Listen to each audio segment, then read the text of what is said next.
Hey you guys, today we're looking at 11 signs of childhood emotional neglect, i.e. childhood emotional abuse. This often stems from emotionally immature and emotionally unavailable authority figures who project their own inner unhealed wounds and pains onto another. Children, unfortunately, are very easy targets, and the authority figures who do this are doing so in an attempt to regulate their own unconscious frustration by acting them out on the child. If you are someone who's ever been in a relationship or attracted to narcissists, high chances are you have your own inner emotional wounds and traumas that are still unhealed because of these types of abuse we're going to go over. So childhood emotional abuse and neglect looks like making fun of the child.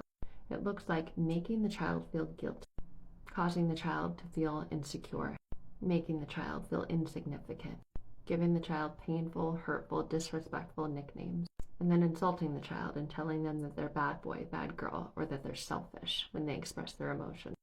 Making the child prove their worth, making it about the authority figure, the parent, the caregiver, whoever it is. You're disappointing me. Why do you have to be like that? Calling the child or telling the child that they're too sensitive, they're too dramatic, they're too difficult, shutting down the child's natural expression of emotion, i.e. not letting them cry, saying, I'll give you something to cry about, as if what they're crying about isn't something enough, and or making the child compete with siblings, comparing them to others.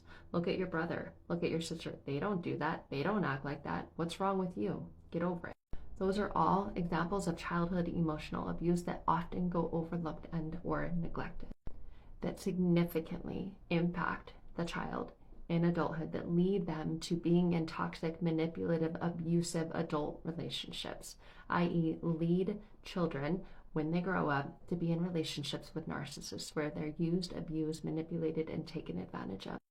If you are someone who experienced this in childhood and or someone in adulthood who is in relationships with narcissists, you have deep emotional wounds that are calling out to you for their healing.